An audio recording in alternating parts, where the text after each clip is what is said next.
A quick warning, this episode contains discussions of sexual assault and the recounting of traumatic events. Listener discretion is advised. Sweat was trickling down Lucy Arnaud's back as she stepped off the bus in Murray Bridge, an hour or so from Adelaide in South Australia. It was February 9, the thick of the Australian summer. Back in Belgium, her friends would be freezing. But here she was, about to embark on a lone backpacking trip around Australia. Petite and quiet, Lucy was excited about her big adventure in a country that she thought was safe and full of people who were friendly and nice. As she stood at the bus stop, she spotted the man she was waiting for, Max. But, as she would later find out, his name wasn't actually Max at all. I'm Jessie Stephens, and this is True Crime Conversations, a Mamma Mia podcast exploring the world's most notorious crimes by speaking to the people who know the most about them. In this episode, I'm joined by Walkley award-winning journalist, author and staff writer for The Australian, Richard Guilliatt. In March of this year, Guilliatt wrote a story for the Weekend Australian magazine titled, "I've Been Kidnapped, No Joke." It was about a 24-year-old woman who, until this week, had her name kept private for legal reasons. She's recently come out into the public eye and revealed that her real name is Davine Arckens. But for this story, we're going to call her Lucy Arnaud, the name given to her by Richard in his reporting. It was February 9th, 2017, when a woman who we'll call Lucy meets a man who we're going to call Max at a place called Murray Bridge in South Australia. Why is she there? What's brought her to that point? Well, she's a backpacker and she's on an adventure that many Europeans go on in Australia. She was quite an experienced traveller in some ways. She'd been to a number of other countries. She'd been to China and she'd worked in wildlife parks in South Africa. She'd also trekked a bit in South America. And she was studying in Europe. I think she wanted to be a vet. This was her next adventure, and it was one of those classic adventure travel backpacker trips where she arrived in Sydney. She'd been to Tasmania to see the wilderness down there. She'd hiked in the Blue Mountains. And her plan was, like a lot of backpackers, she wanted to try and extend her trip. And the way you do that, you get an extra year if you work 88 days in the rural area of Australia, and you then become eligible for an extra year on your visa. So she had travelled, I think, on a package tour from Victoria across to Adelaide, and she was staying in a backpacker place, and she had been to Kangaroo Island, and she was now planning the rest of her trip, which involved going up to the Northern Territory, but she wanted to get some farm work under her belt before she did that, because she had to clock up these days. And so she was in a backpacker place in Adelaide and she started looking on Gumtree for farm work. Nearly 250,000 backpackers come to Australia every year. They follow a well-worn backpacker tourist path, and they work in bars, on building sites and on farms. To get a 2-year visa, backpackers must spend at least 3 months working somewhere rural. Many farmers rely on working holidaymakers. The backpackers dominate our workforce now. It's obviously hard work. We're outside all the time. We work in varying weather conditions. You're bent over. It's just the type of work that Aussies don't want to do anymore. What sort of farm work is it? What kind of things do backpackers go and do on farms? Well, there's fruit picking. It's manual labour. It's helping out with mustering. But I think a lot of it is very simple farm labour work, digging, fencing, whatever help is available. Gumtree is the sort of locus of all that, and where a lot of backpackers go to find work and where a lot of farmers advertise. It's a thriving business in a sense, and, you know, a lot of farmers will tell you that without backpackers they could barely operate their properties because a lot of Australians don't want to do that work, whereas for a lot of tourists it's kind of part of the adventure is working in the bush in Australia. And the accommodation and everything is included. That's the idea too, that you stay there. Correct. And so what do we know about this man Max who's met her to pick her up? Well, we know plenty about him now. At that time, Lucy knew nothing. So she goes on to Gumtree and he contacts her and says, yes, I work for this company called Genesis and we have these farms a few hours outside of Adelaide and we hire a lot of backpackers. We've had French backpackers, and he spins this whole story to her about how he prefers female backpackers because they're much more gentle with the animals, and she will be sort of helping milk cows and look after calves. You know, he makes it very enticing for her, and she's got an interest in animal welfare anyway. I think that for a lot of people like her, Australia is seen as this very safe destination where there haven't been major terrorist attacks. Crime is quite low compared to a lot of overseas destinations, and there's a feeling that you're very safe here. In fact, she did say later on that her image of Australia was of an incredibly friendly, safe place. And so, like a lot of young women who are travelling here, I think there's a kind of false sense of security there, which led to her putting herself in quite a dicey situation because she actually didn't know who Max was, and she just took on face value what he was saying. And so he said, look, get on the bus, and he gave her the details, and I'll meet you in Murray Bridge and I'll take you to the farm. And that's what she did.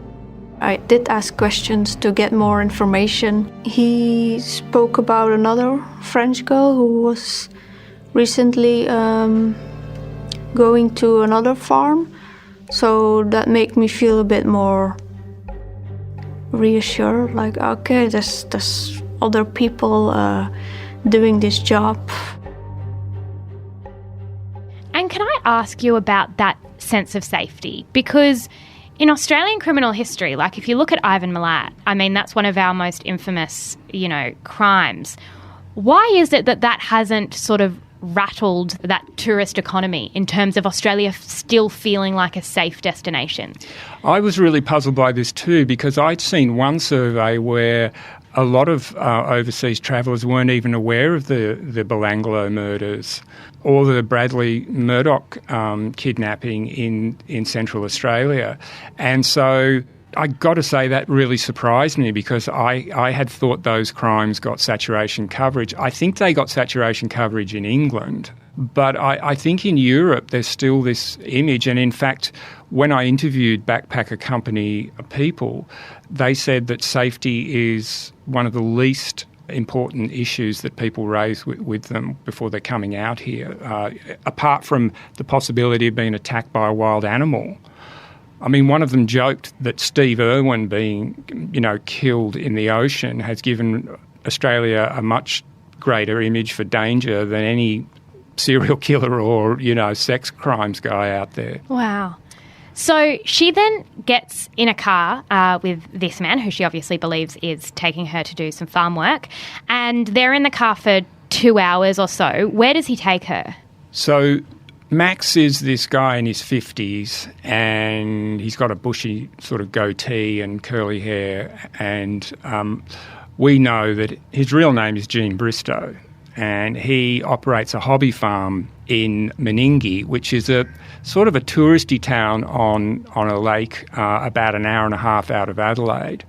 But he spins this whole story that his name's Max, and he takes her on this very circuitous drive to his farm. So he heads southeast from Murray Bridge, but he goes down into the Lake District. And as you head into this area, it gets kind of more swampy, and there's estuaries, and it starts to look a lot more sort of barren, the landscape. And you have to cross a couple of rivers on ferries. And so it takes 2.5 hours to get to Meningie that way. And along the way, you pass some pretty dry and empty landscape. And so Lucy would have had a sense that she was, I think, heading out to quite a remote spot. And that was obviously Bristow's intention, to make her feel that she was a long way from Adelaide. Along the way, he's chatting to her about the work they'll be doing, and he's sort of talking it up, that she'll be, interacting with the animals, and that this company Genesis that he supposedly works for. And so it takes them about 2.5 hours to reach his place, and he also drives into his property through a back road. So she never sees the town of Meningie. And I'm sure that to her, it seemed like she had been taken to quite a remote spot. And she would have had no idea that she was really only a little over 90 minutes from Adelaide, and just really like a 5-minute walk from the town of Meningie, just down the street. He told me I could take a bus to Murray Bridge, so I looked it up. And it seemed fine to me. It was not that far, and it was easy to go there. He told me that he would pick me up at the bus station, so I just had to look for the bus, get there, and that would be it. So he takes her to almost like a farmhouse. Can you describe the facility that she sort of walked into?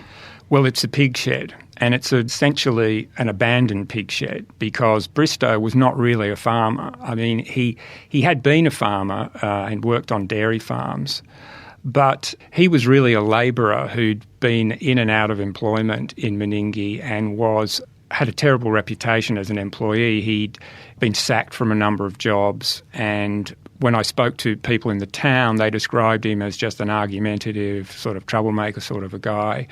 And he worked at the council dump and had taken them to court for unfair dismissal. So his farm was really just a hobby farm with a few head of cattle on it. And his house and this pig shed, he didn't have any pigs. So this thing was cinder block building, corrugated iron roof, sort of open to the elements, straw on the floor, stalls for animals, and a fridge that wasn't plugged in, a huge hive of bees in one corner, and this filthy sofa, which was all cut up and clearly worse for wear and tear, which was actually positioned over a grate where you were designed to sweep animal droppings into. And so Lucy Arnaud walks into this place with Max, as she thinks he's called, and looks around and realises that this is where he's proposing that she's going to stay. And at this point, she's obviously completely confused, and he's still talking to her, and then he says that he needs to make sure she's not a druggie, and he needs to check her feet for needle marks. And so he needs her to lie face down on the sofa, which she does. And it's at that point that the whole thing turns very nasty. And you can understand why she would, because she's a woman completely alone in what she thinks is a very isolated country town with a man that she doesn't know. You sort of don't have an option to stand there and say, no, why would I do that? Well, I think she must have realised at that point that she'd made a very big error, because she actually didn't know where she was. He had told her they were near a town which was actually about an hour away, and she didn't know who he was. She didn't know where she was, and he's quite a big guy. And Lucy Arnaud is quite a small girl, and even young woman. She was 24, and even though she had travelled a lot. I saw her in court when she presented her victim impact statement, and she did have an air of sort of innocence about her, and I could imagine that she would have been sort of panicking at this point and wondering what to do. And so she complied with his instructions to lie down, and at that point he suddenly grabs her arms and ties them behind her and jabs her in the shoulder with something, and she looks back and it appears to be a gun. She then realises that this guy has ill intentions. And what did he then proceed to do to her over the course of the sort of afternoon? Well, he took her clothes off, apart from, I think, her bra, and he sexually assaulted her a number of times over the next 24 hours, and he kept her tied up for most of that time. I didn't mention this in my story, but Bristow was actually impotent. So it was just this weird aspect of the case where he was incapable of committing full rape, but he sexually assaulted her and sort of groped her, and he seemed to, at one point he even kissed her. There was something kind of pathetic, even though what he did was incredibly malevolent at the same time. There was something quite kind of pathetic about his behaviour as well, to me. I don't know if a woman would agree with that. But so for the first, several hours, he sexually assaulted her, and then he told her this whole story in order to frighten her into compliance, which was that he was working for this organisation that essentially kidnapped young women, and that there were other women who were being held on other farms, and that if she tried to escape, he would shoot her because the operation could not be exposed, and that the people he worked for were paying off the local police, and so there was no point trying to escape, because if the police picked her up, they would simply bring her back here. And she would end up on one of the other farms where the people who were running them were far more cruel than he was, and she would be drugged, and even more appalling things would happen to her, whereas he was one of the nice guys. Didn't he say something too about snakes or something about the wildlife around it? Yeah, he also intimated that it was incredibly dangerous in the surrounding areas, and I think he was trying to give her the impression that they were virtually in the desert, and that she would be lucky to sort of get far without being bitten or somehow attacked by something. And of course she had no reason to disbelieve that, because all she had seen was acres and, in fact, miles and miles of empty paddocks on the drive there, and you couldn't see the farmhouse from where she was. So she wasn't even aware, for instance, that Bristow's wife and son and daughter-in-law were living just 200 metres up the hill in the farmhouse, and nor were Bristow's family aware that he had carried out this bizarre kidnapping, which he somehow seemed to think that he could get away with. So they didn't hear anything? No. Because she wouldn't have even thought that if she yelled that people would hear, right? Because she's imagining that she's completely isolated. That's right. And so she, I think, decided for self-preservation to just comply with him, and he would leave her in the shed for hours, and then come back with food or water, but then sexually assault her again. And eventually he rigged up this chain arrangement, so she was chained with one foot and one arm to the wall using a kind of G-bolt. And from memory, she had one arm and one leg free. As it grew dark, he left her there, and at some point I think he suggested to her that she might be let free the next day. And then he went back to his wife and son in the house and presumably had dinner and watched TV with them, bizarrely enough. In the beginning it's very commanding. When I walk in here, you'll be always undressed. You don't put on anything anymore. That I'll have to be kind, that I don't run away. Or he would find me and shoot me with the gun. I was just stuck there, and I thought it would take a while for someone to notice I was gone or even to find me. So I was like, I'm not getting out of here. I thought this is it. This is where I'm gonna die.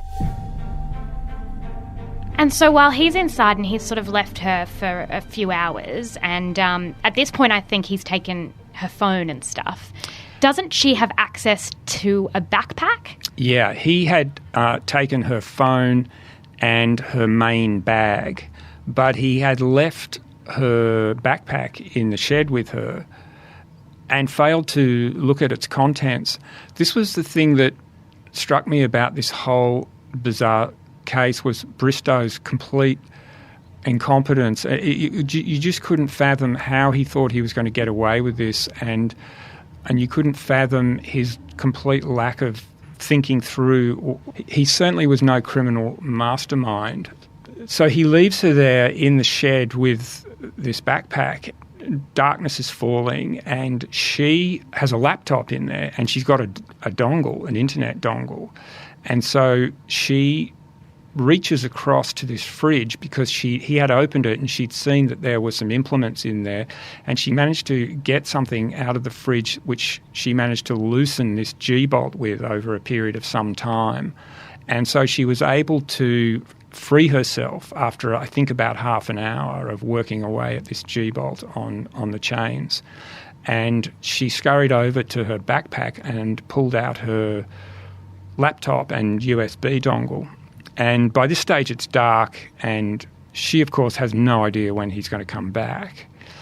And she gets an internet connection on the dongle, and she contacts a number of people. First of all, she sends a message to Belgium, where her family live, and then she manages to, I think that was a Facebook message to a member of her family, and then she managed to contact a friend in Queensland on a audio connection and had a conversation with her, and basically told her that she'd been kidnapped and she was in this shed somewhere outside Adelaide and she had no idea where she was. And the friend contacted the police while she was on the phone. And so she knew the police had been alerted at that point, but then that connection dropped out. And while she was still had the internet connection, she sent these frantic messages to, she thought it was the police, but it was actually the police association, the police union. She found the police association website, and she managed to type out this frantic message, which I could read. Been kidnapped, Murray Bridge to Lameroo, I think. A cow farm, crossed 2 ferries. Got chains loose, afraid to run away. He might chase and shoot me. Please help look for me. Please, please, I'm so afraid. Please, I'm on a farm somewhere. He drives a red pickup. So she loses the internet connection shortly after sending that, and she's fearful, in fact, that the light from the laptop screen will alert him or that he'll come back.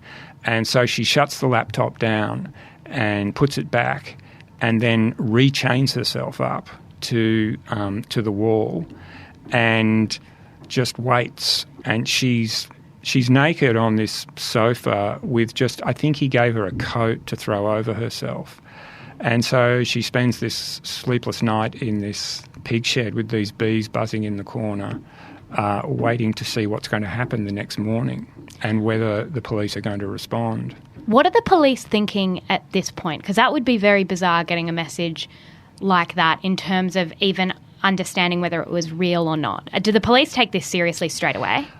My sense of it is that the police did take this very seriously straight away, because they immediately held a press conference and released photos of her early the next morning.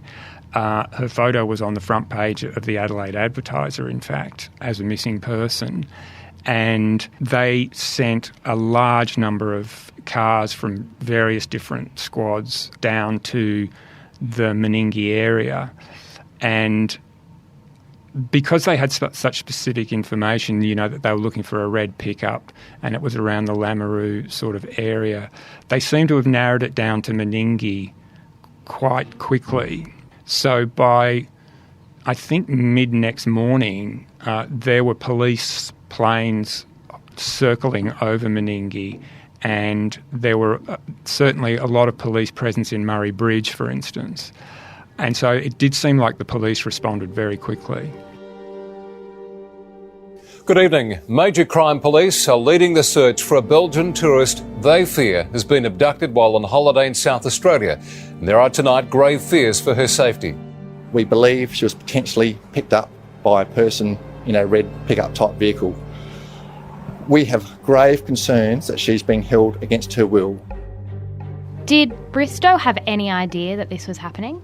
He came in the next morning and he gave her some breakfast and sexually assaulted her again. You know, this weird sort of combination of giving her food and expressing this idea that he was going to set her free and he was one of the good guys, while at the same time, you know, sexually assaulting her. And then he went into Meningie and he picked up the fact that there were a lot of cops in the area.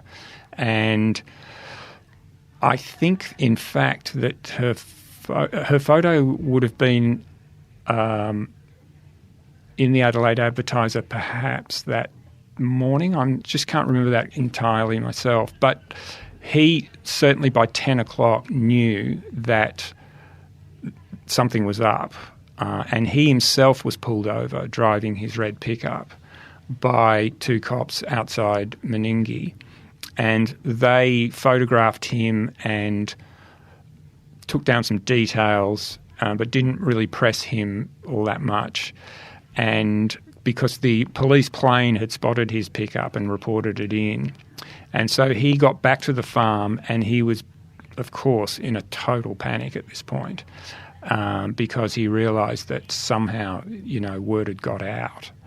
And so he said to her that they had to leave immediately. He got her to throw on some clothes and she grabbed her backpack and he told her to run across the farm to this cluster of trees a few hundred metres away. And he came around in his wife's car because he didn't want to be driving the red pickup to collect her.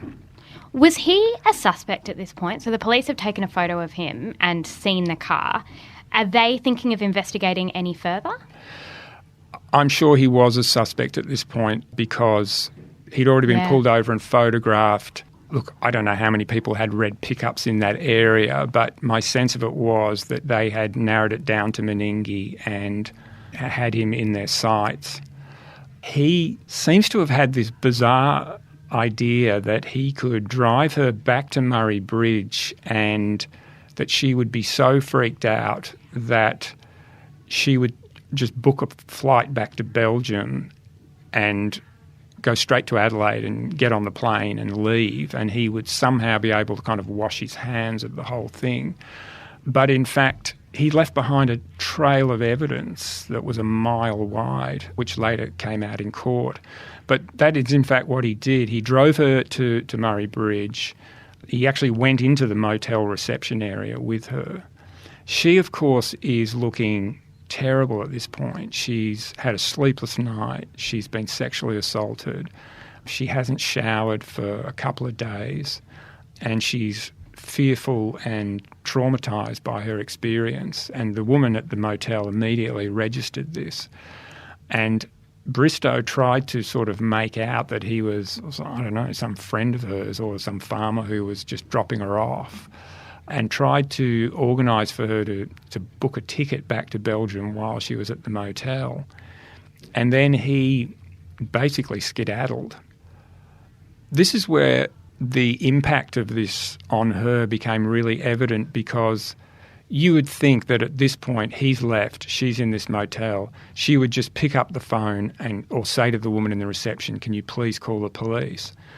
But in fact, she goes to her room, she has a shower, she walks to McDonald's and gets herself some food, and she's walking back from McDonald's when an off-duty cop spots her and checks her appearance against the bulletin that's going around and realises that it's her, the missing girl from Belgium. And so he gets out of his car and approaches her, and she starts to, hurry away from him. And so it's clear that this story that Bristow had told her about the cops being corrupt and being in on this whole kidnapping scam was real to her, very, very real to her, and she was absolutely petrified of the police. And in fact, she really wouldn't let this guy approach her, even when he pulled out his badge. And she said to him, "How do I know, that's a genuine police ID?"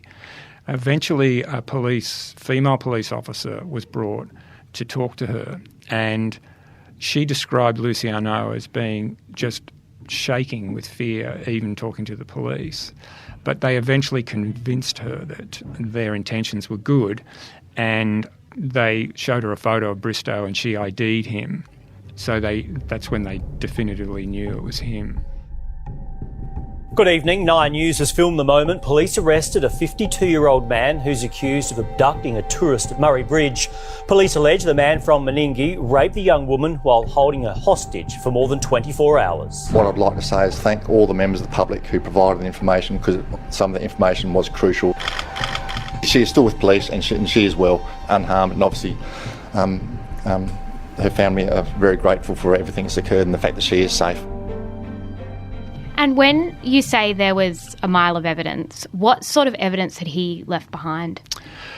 Well, when the police got his computer from home, they discovered that he had been for 2 months trawling through Gumtree, spinning all sorts of lies to various different backpackers, trying to lure them to his farm. And he'd had conversations with a number of young women in that time where he'd spun all the same lies about being from this company and that they ran this chain of farms and that they preferred female workers. And he was even asking them, how old they were, did they have a boyfriend with them.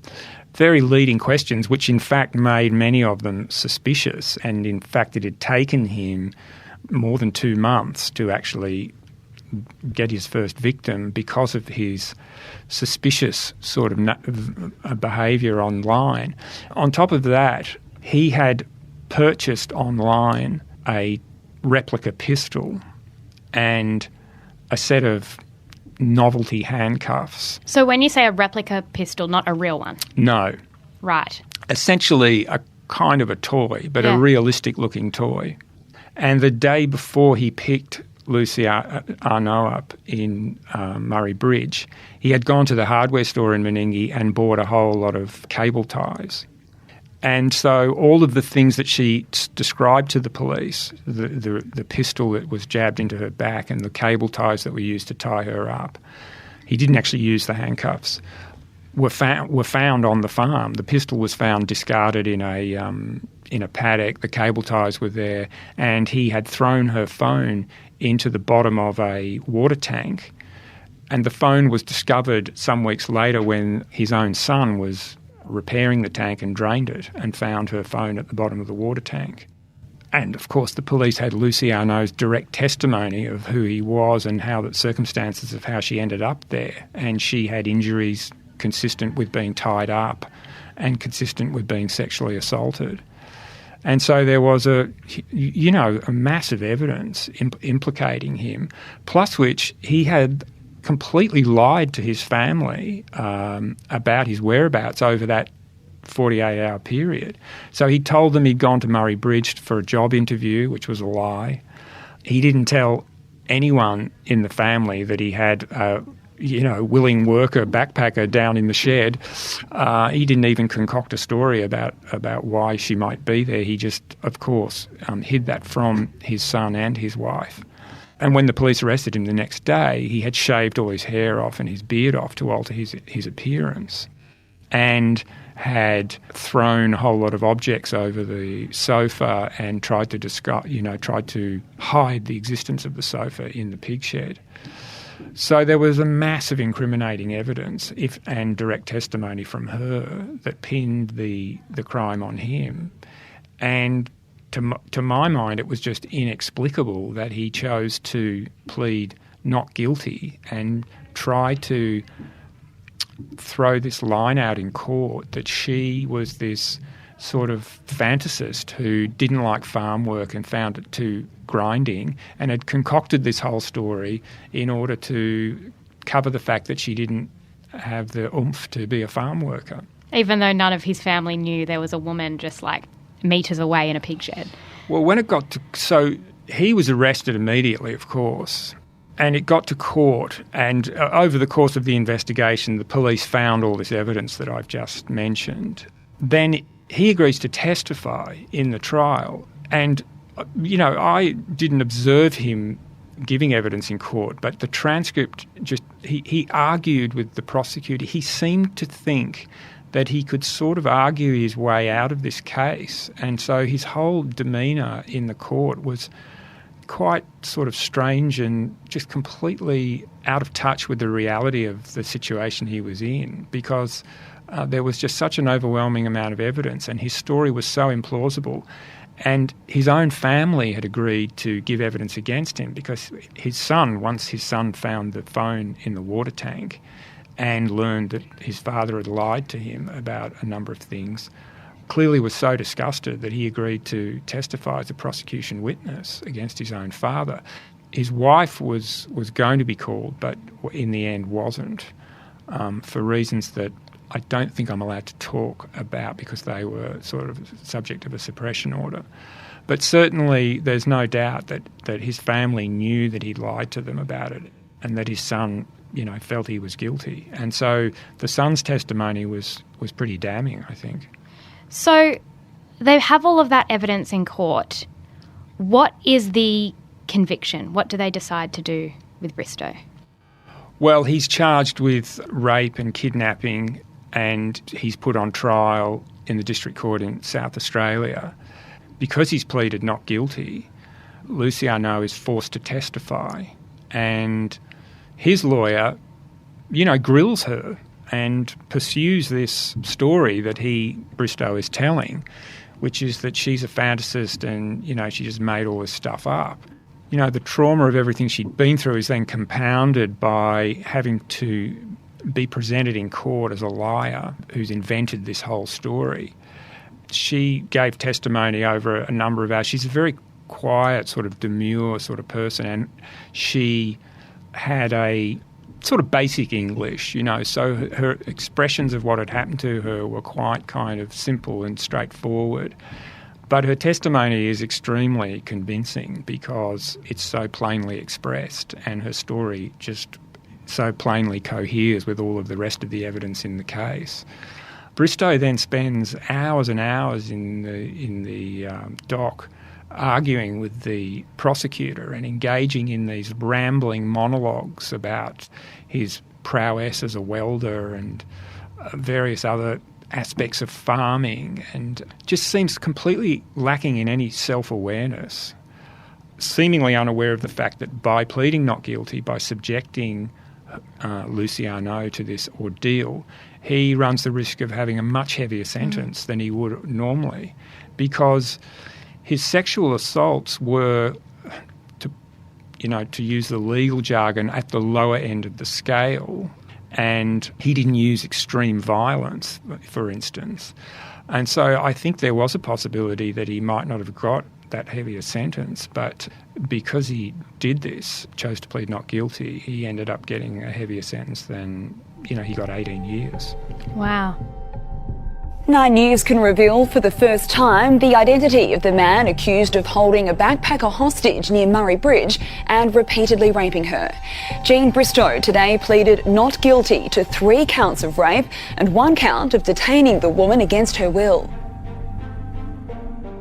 What was her victim impact statement when she sort of delivered that to the court? What was the contents of it? It was very simply expressed.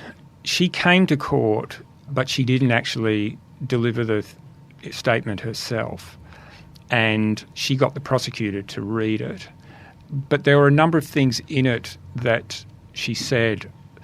She said she felt foolish for the situation that she'd put herself in, her naivety at putting herself in this situation. And she described the terror that she'd felt when she was being held in this shed by this guy, that she would never see her parents again. I think there was a very real fear for her that the only option for him would be to kill her once he'd done whatever he wanted to do with her.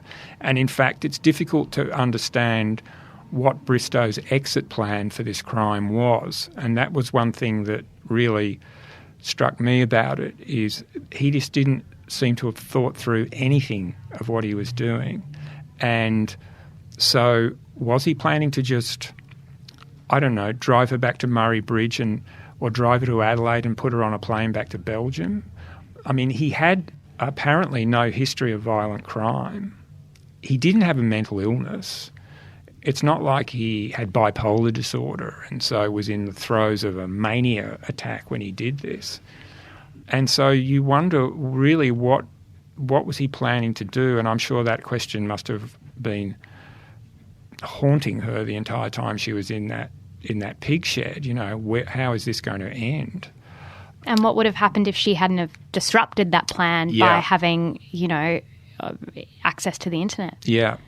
And so she spoke about the impact of that on her and how it had really profoundly affected her now because she had been this adventurous person who travelled, and it had taken her nearly a year to be able to sort of just drive on her own in her hometown. She did not feel safe walking around the streets on her own at all, and that it had this profound impact on her, which, she had been taking sleeping pills to sleep. She had been undergoing counselling fairly constantly to get over it.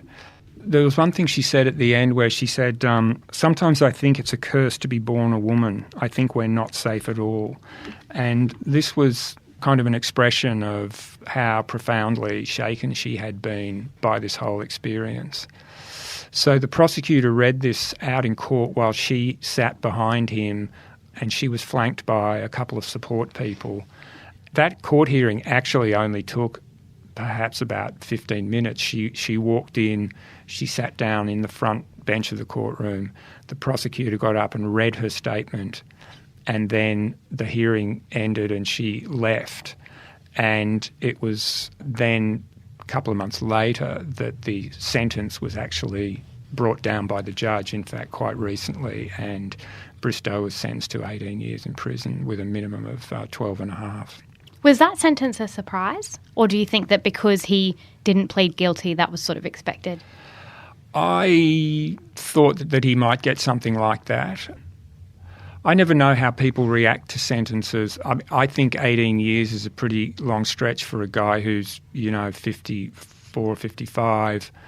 In many ways, it's a really shocking crime to kidnap an innocent young woman, tie her up in a filthy shed, take off her clothes, sexually assault her, with no plan apparently of how you're going to kind of extricate yourself from this, at the same time threatening her with all sorts of violence.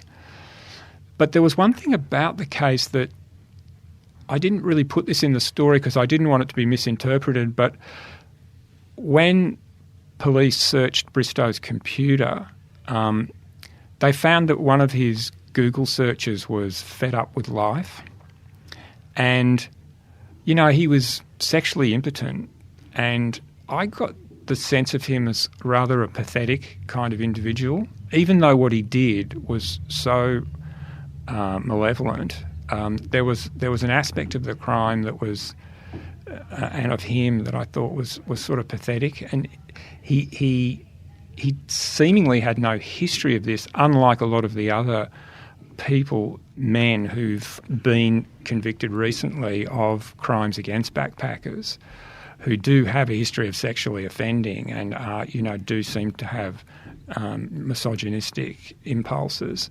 Bristow didn't seem to be like that, and I found that a curious part of the story. And when I went to Meningie and interviewed people who knew him, they all sort of told the same story, which was that he was this sort of slightly hapless character who worked as a labourer. He bounced from job to job, was sort of argumentative but sort of a bit hapless, and they were just stunned that he would attempt to carry off such a ghastly crime. Because this wasn't an isolated incident in that it had happened before, the Gumtree ad and having someone come to your property for farm work.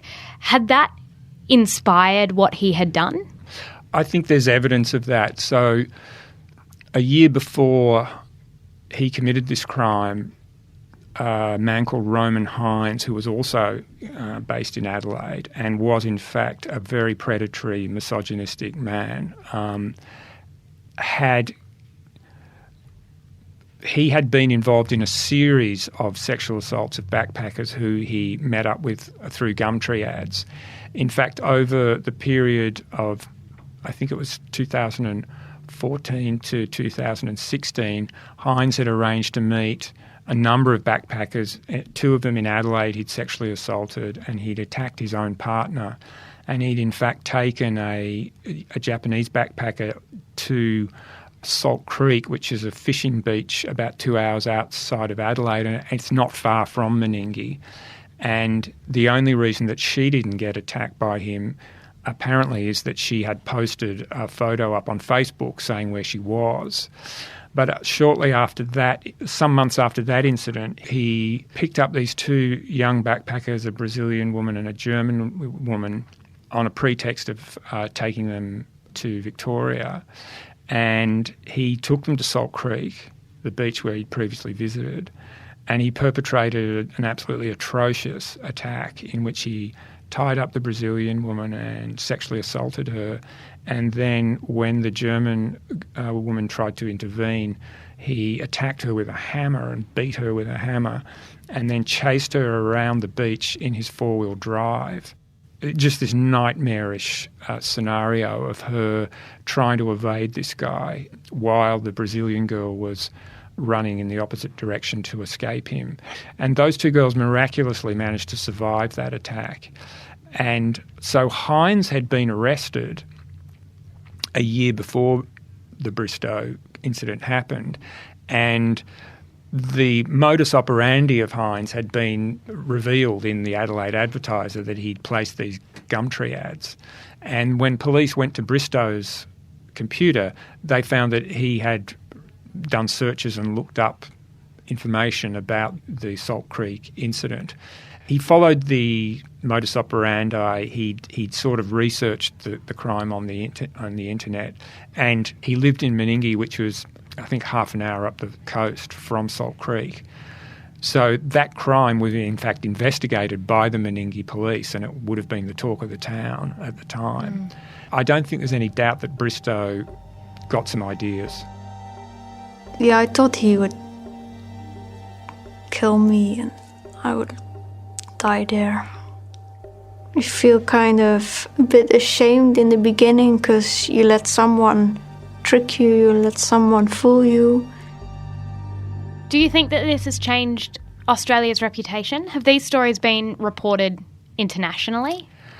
My sense of it is not.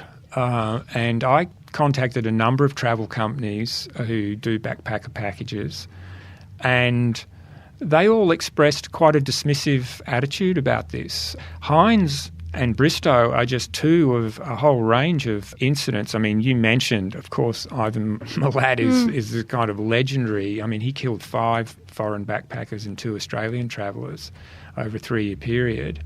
There was a more recent case. In fact, it was happening around the same time as Bristow was kidnapping Lucy Arnaud.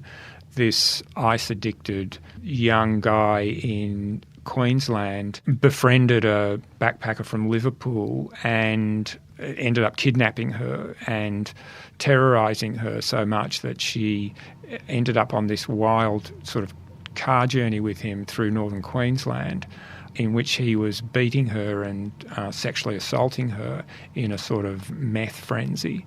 And he was eventually caught. Now, he was recently jailed for 10 years. He pleaded guilty to those crimes. There's been a whole series of them, and the Salt Creek crimes were on 60 Minutes. The one I just mentioned was aired on Sunday night. I wrote my feature about the Bristow case. And so these things have had a lot of attention here. But when I spoke to backpacker companies, they expressed sort of puzzlement that anyone would talk about safety issues. Or be afraid of that. Or be conscious of that. And as I say, one of the main backpacker companies, the head of that company, joked that, people were more afraid of our wild animals than the possibility of being attacked or molested by someone. And look, hundreds of thousands of people come to Australia every year, and so it's true that these cases are anomalous in some way. But when we published our story, we got a number of letters from people who described, if not similar, but certainly threatening situations that they'd been in.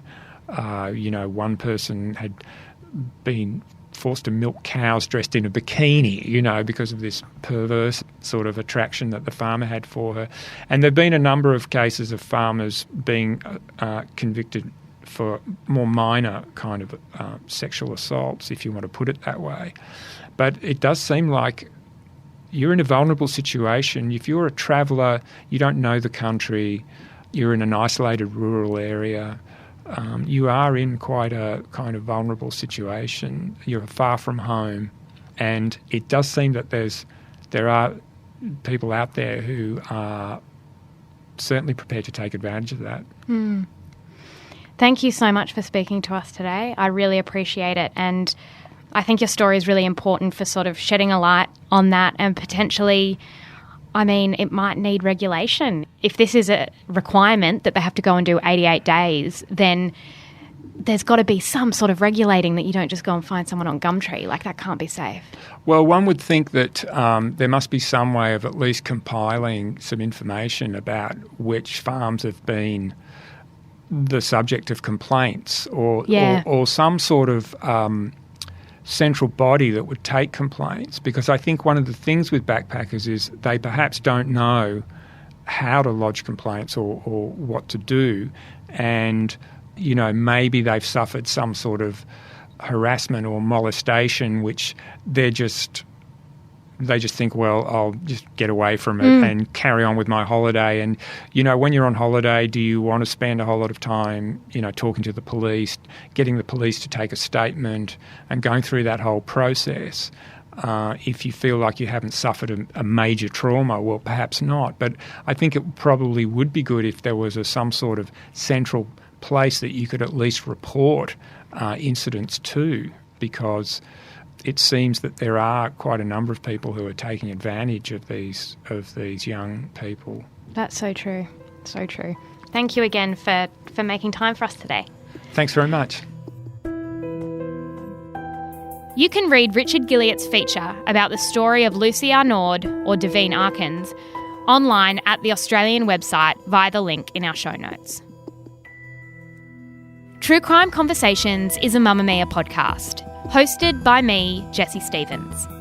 Our senior producer and editor is Elise Cooper. If you liked this episode, you can join the True Crime Conversations Facebook group. Just search True Crime Conversations or click the link in the notes of this episode. True Crime Conversations will be back next week, looking at crimes through the eyes of those that know the most about them.